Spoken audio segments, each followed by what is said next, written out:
So these snapdragons have come up in the warmer part of May, and these ones are still going strong from the cooler part of March and April. And I think it's amazing the height difference you get between cold sown snapdragons and the ones that pop up in the warmer temps. Like, look at that. Also got a cute baby watermelon growing in here. We didn't plant this, so not sure how that showed up, but we're gonna let him be. My amaranth has completely fallen over. It's so big and heavy. We had some wind come through yesterday. I think there was going to be a storm, but it didn't happen. So I'm going to need to give this guy some more support. And in this bed, we've also got some St. John's wort that has really totally taken over here. Wow, I can't wait to see this flower. We're going to make some herbal skin oils out of this once this comes around. This is my bay laurel. I love cooking with bay leaves, and it's crazy that at the store you get, I think, like 4 or 5 leaves for $5. So definitely a fun one to try to grow at home, especially if you like cooking. Super multi-purposeful. Sweet baby cosmos. These are apricot lemonade cosmos. They're from Baker Creek. They don't last very long, but they're super cute. I got an eggplant tucked in here. I can't remember if it's a Chinese string eggplant or if it's a full-size Black Beauty. I don't know. We're gonna see what happened. We've gotten 30 inches of rain, so everything's just kind of falling apart here, but it's hanging in there. This is a chocolate stripes tomato. These are really great for hot and humid climates, and they're voted one of like the top 3 best tasting tomatoes. I've grown these 3 years in a row, and that's the reason I do protect this one with an organza bag here, because these are not the ones you want to be cutting and eating fried green tomatoes with. They are super delicious when you let them ripen up all the way. Some zinnias from Floret here. I also have a baby eucalyptus. This is a holy basil, Tulsi, and they have volunteered everywhere. I've never had to replant these. They pop up everywhere. Some cute pentas, some more watermelons.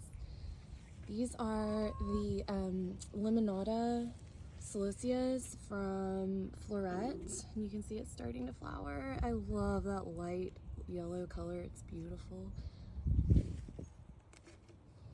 I've got some mammoth jalapenos. It's probably really starting to get too hot for my nasturtiums. They're turning, but it's Texas, that happens. This is probably one of my favorite plants I've planted this year. This is a Blue Monday sage. It's in the salvia family. I got it from Baker Creek, but these are just stunning and they don't seem to quit. Lots more nasturtiums back here. They might need to come out and get replanted with something else. More holy basil. Just volunteers everywhere. I don't know if you've ever heard or seen these. They make a fantastic tea. They're a great herbal support for your body. They kind of have like a bubblegum licorice flavor to them. Really unique, super fun. This is my big black elephant ears. This is my super cute junk trash lantern that came out of someone's garage sale or trash. I don't even remember, but I think I got it for free. Got a cute shepherd's hook for $10, and I think it's a nice little addition. I also have cow peas going on everywhere right now. I planted these as a nitrogen fixer near my tomatoes, and you know, I've never really done that before, but I do think that it helped because look at this tomatoes. I've already cut some off, but they're big. Lots more precious metal zinnias over here. Been cutting these back and they're coming back super strong. More are blooming. Have a cucumber in there that's probably not doing so hot. That's funny looking. Oh, I'm gonna need to come take that one out later. Got some black sweet potato vines. These are the plants that I saved from the trash, and I'm just throwing them in here for some shade cover while other things pop up. Got tiny okras hidden in here. And I've also got an artichoke and some corn, just trying out some some corn this year.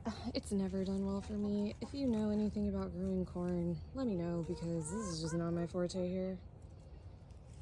Like, they think there's like a tiny, yeah, well, you know, we tried. Also got some cute little yellow French wax beans that are growing up my trellis here, mixed in with the wisteria. It's starting to get crazy hot. The fact that anything's alive is great. Oh, the first loofah flower. Okay, so ants love loofahs. This is something I notice every year. Once your loofah starts flowering, you are going to have ants up and down it like crazy. It's a heavy pollinator attractor. You're gonna have bees and butterflies all season long, and then you're gonna have sponges. It's gonna be great. Grow loofahs if you haven't tried it before. They're fantastic. Have a volunteer Buddleia over here, kind of taking over everything. And I have some red Russo tomatoes going on. I need to probably bag up some more of these so they don't get destroyed, but I came out here last night and got organza bags on the ones that I could. But those are doing really good. This is my ginormous horseradish. I'm growing this to make some fire cider with. Like to do that. More cucumbers, they volunteered, I didn't plant them. I did plant asparagus here, and this is the wonky part of the garden. Asparagus crazy now. But I've got these asparagus ferns.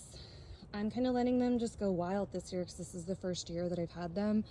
You're not supposed to harvest any of these. You're supposed to let them get tall and leggy and do their own thing, and then in the second year you can harvest, I think, half the stalks and let the other half kind of go wild too.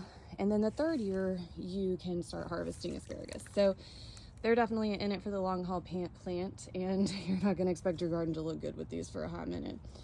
I also did not plant strawberries, but this entire bed has random volunteer strawberries just popping up everywhere. I was going to use this bed for sunflowers this year, but there was just so much in it already doing its own thing that I've just left it alone.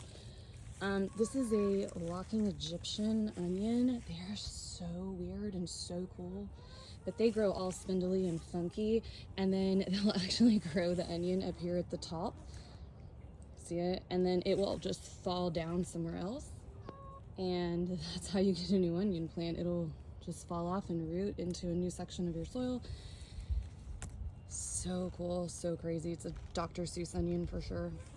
Got a couple lavenders that have overwintered pretty well in here. I just cut off the flowers. But it's doing pretty good. And also, let me tell y'all, if there is one plant that you will never need to reseed ever, it's Celosia. I haven't planted these in 2 or 3 years, and they are just volunteering everywhere. I mean, everywhere. Look at all those babies. It's wild. It's a jungle over here.